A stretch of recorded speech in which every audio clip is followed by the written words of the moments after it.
When we think about what the enemy is capable of, we can know for certainty that he is incapable of creating anything. All he knows how to do is to steal what God has created, steal God's design. And sex is one of those. And on our last episode, we talked about kind of that dopamine crash and how the brain says this is way too much. What does that look like in the realm of sexuality and how we view sex, specifically to pornography, lust, shame, etc.? Today we're going to talk about how the enemy will try to hijack and steal God's design for sex and contribute to that dopamine crash that we've been talking about. Welcome to Celebrate Recovery Official, podcast that shares life-change stories, courage, hope, and leadership wisdom, all centered around the Celebrate Recovery principles based on the Beatitudes in Matthew chapter 5, where Jesus gives us a guide to life, to how do we face those hurts and celebrate recovery so that we can address the hang-ups, the unhealthy ways that we see ourselves, God, and others, and circumstances, and the unhealthy coping strategies, habits, defenses, protections that lead to chaos in our relationships, to face the hurt, new healthy truths, new healthy practices, and new healthy relationships. I'm a grateful believer in Jesus Christ. I struggle with drugs and alcohol and perfectionism. My name is Rodney.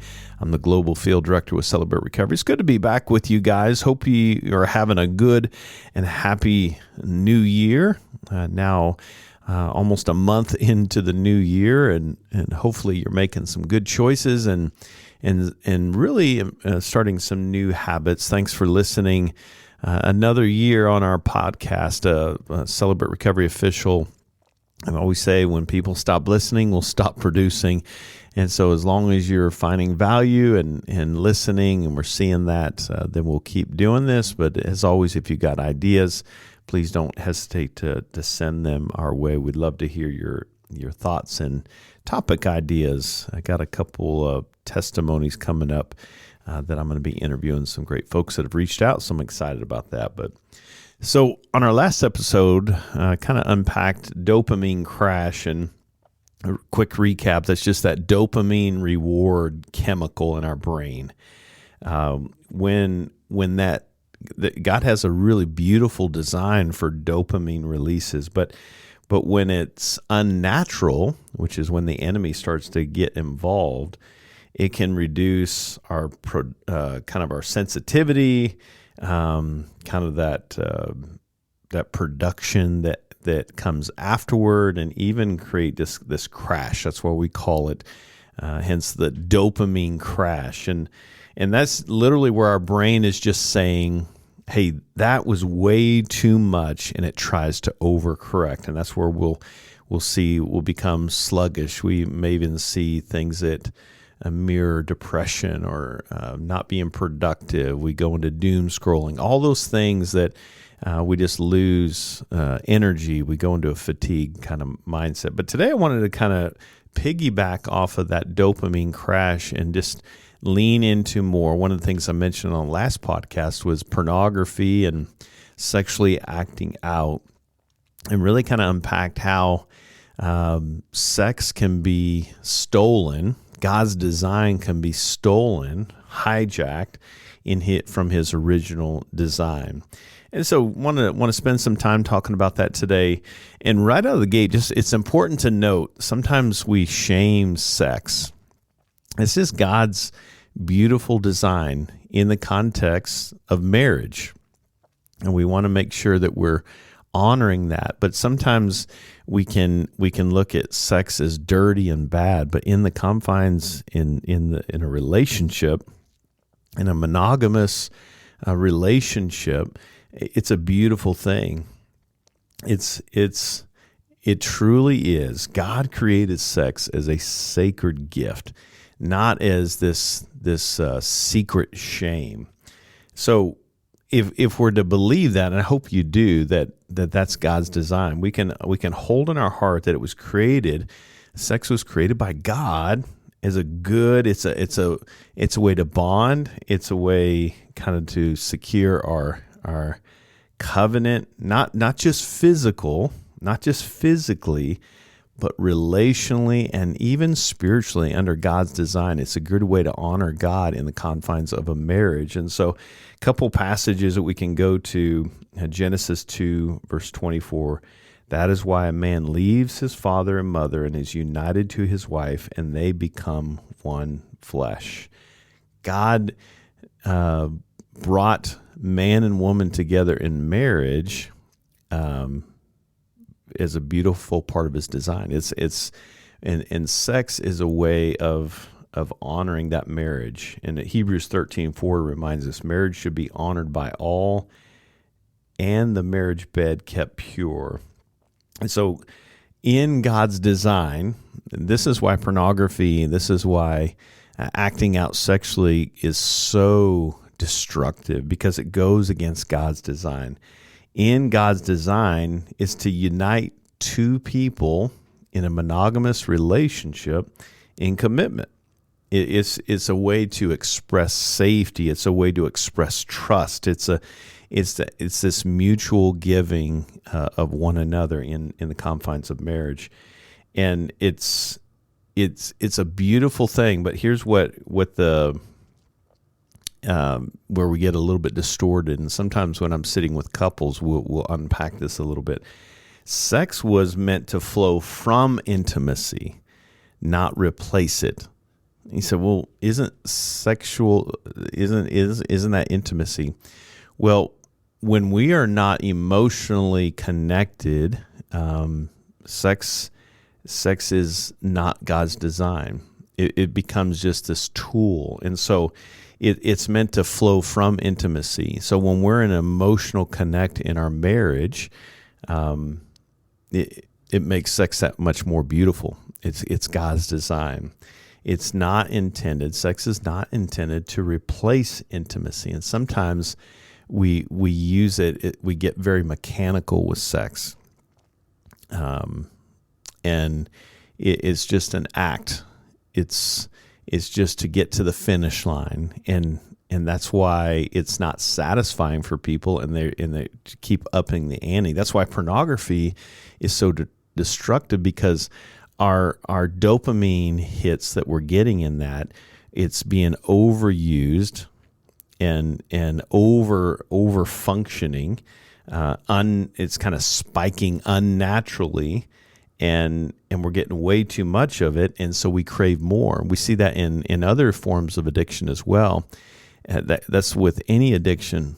When we are trying to accomplish things that are not by God's design to fulfill a hole in our heart, or to satisfy a need unnaturally, then we keep seeking out new, higher ways. This is why you'll see guys, anytime I'm sitting, and unfortunately I've talked to a lot of men that are on their way to prison, talked to a lot of women on their way to prison, and it's heartbreaking to see as you backtrack and track the story where it started, and just the unmet emotional needs, and just kind of where our heart is in that space. And we start small, and then that one level isn't enough now.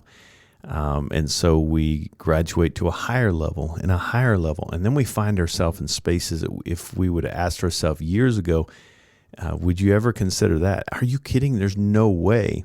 But we find ourselves in there. And I think it's one of the ways the enemy baits us into, is like, hey, this is God's design. Do this and you'll be satisfied.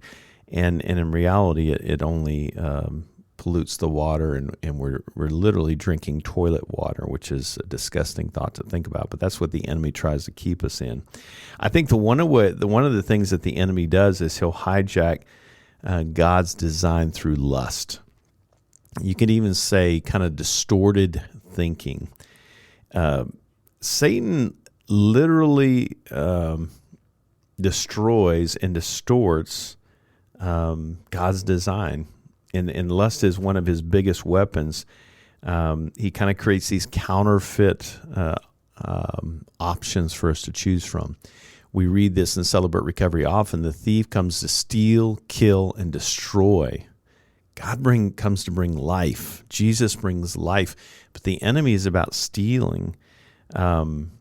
He turns this beautiful thing into which was intended for oneness into kind of this self-loathing posture, which is so destructive. We kind of wallow in our fear. In our shame. And so it is a part of our covenant in the context of marriage. It becomes very transactional. So think about lust in general. And it's not just sex. It can be money. It can be a job position. It can be getting credit for something that was not ours to own. It becomes we're going to consume whatever is in front of us.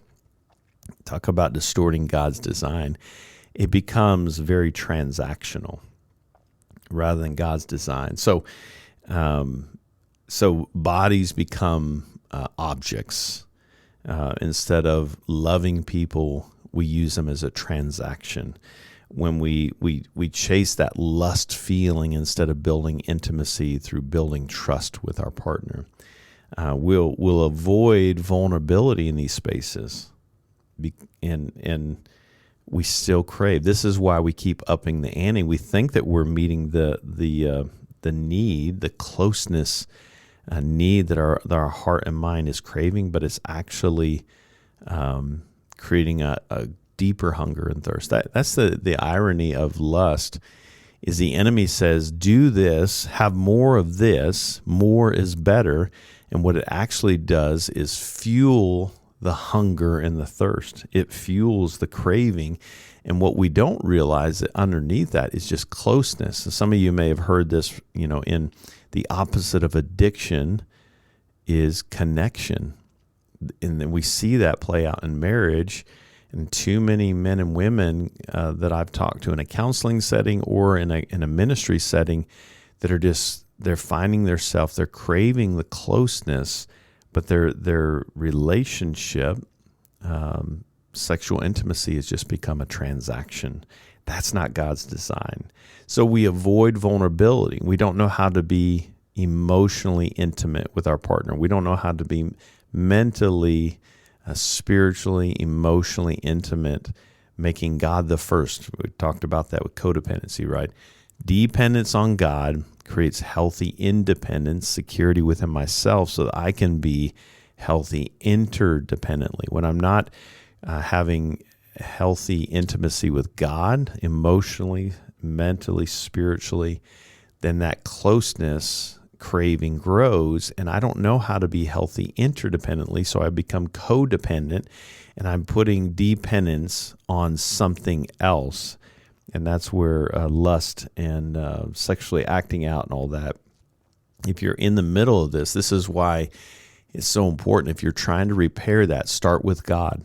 Start with building intimacy with God. And sometimes we get that backwards. I'm just going to fix everything in my marriage. And what we really have to do, and this is why the heart of Celebrate Recovery is so critical, Jesus is the first source. He is the source to help you with whatever you're facing, including what we're talking about today. And then out of the overflow of what I'm doing with God, He meets that need and that craving of closeness. I know how to be vulnerable with Him, and that begins to create security and independence within myself. And I know how to do that healthy interdependently with my partner in the confines of marriage. So instead of vulnerability and avoiding vulnerability, we crave closeness. That's one of the ways the enemy will hijack. I think before we go to a break, I'll hit this final point. Sexual sin, how many times through the scriptures do we say avoid sexual immorality? This is the cost. The enemy is giving us this big plug and advantages on the front end, but he doesn't tell us about the closing cost on the back end. Sexual sin takes us off God's design in daily life.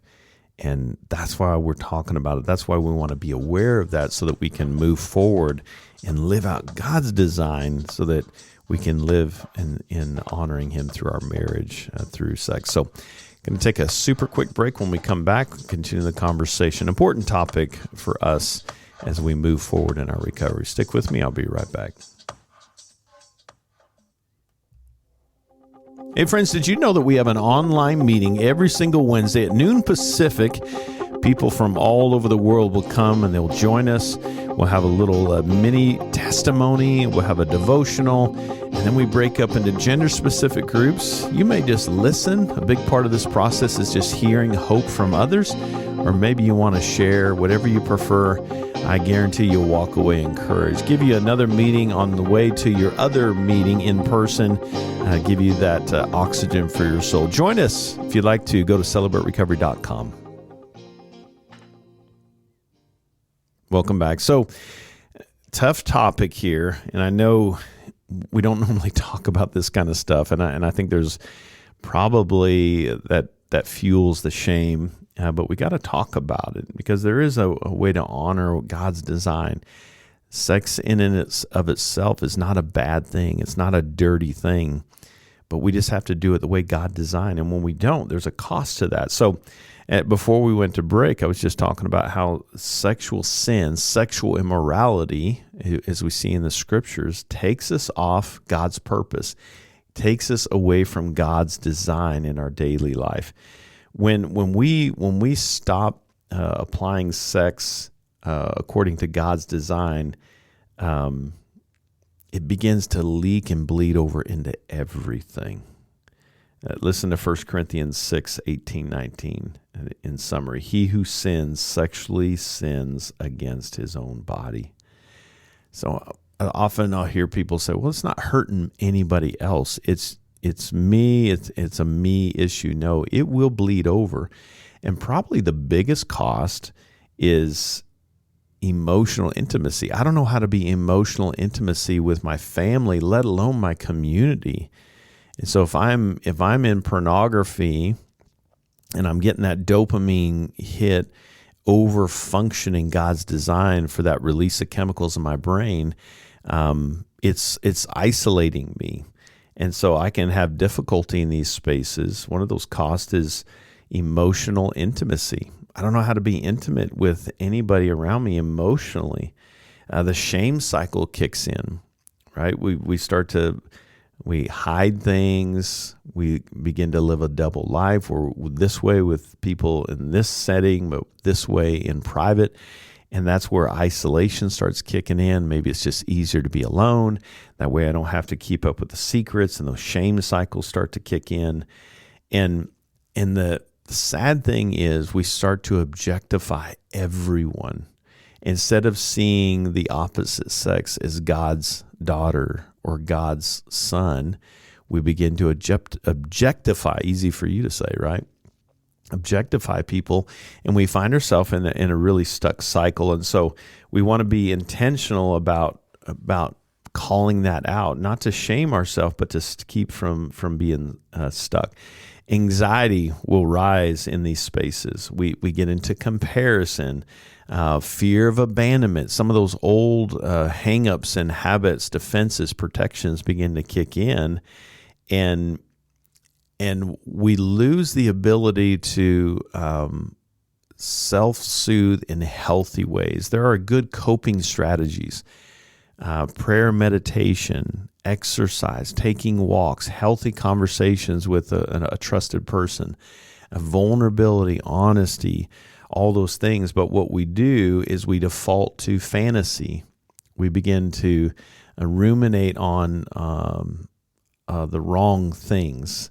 And then we use that fantasy and that ruminating and just that unhealthy strategy, coping strategy, defenses, protections to regulate our stress, to numb the pain that we might be going through. We can do this with any kind of strategy, can't we? Do that with alcohol, we do it with work, but we can do it with sex as well. We can do it with unhealthy pornography use or connection, an unhealthy connection with things, codependency, on other things. It's important to know that sexual immorality or sexual sin isn't just about behavior. It will bleed over into everything. It will reshape how you relate, how and who you attach yourself to, what you attach yourself to. It will reshape how you feel safe. And you look up one day and you go, oh my gosh, my strategies for feeling safe and connecting and relating with people has been completely distorted, and I'm in an unhealthy place. There's an incredible chemical in our brain. We talk about dopamine crashes, but there's another chemical that I don't talk about a lot. Talked a lot in some grad school trainings and some continuing ed classes, but oxytocin, some of my mentors really did a beautiful job educating me on this. Oxytocin is kind of that feel-good chemical. It's actually the same chemicals that are released when a mother is breastfeeding their kid. It creates closeness. So it reminds me in oxytocin that you're there for me, but also gives me strategies to survive things. It tells my brain I can get through this. So when we look at distorting and over-functioning dopamine, sometimes that oxytocin component can play into that as well. So it can feel healing temporarily, but it really isn't. The enemy hooks us in and says, "Doesn't that feel better?" And ultimately, it creates more damage. So oxytocin is God's design. In God-designed sex, it releases oxytocin. It's really a bonding hormone. Again, mother and child in relationships can create feelings of closeness. It can reduce anxiety, emotional pain. It can reinforce that, what we talked about on previous podcasts, secure attachment. You're there for me. I'm safe in your arms. I can trust you, that kind of deal. But when we go out of God, and by the way, isn't that beautiful? That's the way God created that. But when we go outside of God's design, we start to function and bond to become dependent on things without safety. We attach to things and stuff even without the commitment, which is why you'll see marriages struggle in this. Like, well, this is actually, and this is a question that sometimes I'll ask people in a counseling setting or in mentor relationships. Okay, so you use pornography. You think it's enhancing your relationship. Here's the question. Does it bring you closer to God and to your partner or further away? I'm not talking about just the act. I'm talking about in general. And if it's pulling you away from your relationship with God and others, that's not a good strategy. That's not God's design. So we can in this, here's where the enemy distorts it. We can feel that closeness that our heart is longing for and hungry and craving for. But we feel that closeness without being known, without being seen, without being experienced in relationship. Proverbs 5:3-4, for the lips of the adulterous woman drip honey, but in the end she is as bitter as gall. See, sex can numb pain temporarily, or we wouldn't do it, but it cannot heal those wounds that are underneath that permanently. Dr. Anita Phillips says it well. She says that the pain won't last forever, but it will wait forever. And in this place, what we're trying to do, we can numb it, we can run from it, but it will wait on us and it will show itself later. So that's why lust in these spaces, going against God's design, will escalate. It takes more and more, and we up the ante, and we up the ante, and we up the ante, and we find ourselves going and doing things. That's why oftentimes when I'm talking to guys that find themselves in adult bookstores or video stores or in a strip club or whatever, it's like, I never thought I would go there, but what I was doing prior was not working. And then they find themselves meeting somebody, a prostitute or something. It's like, what the heck happened here?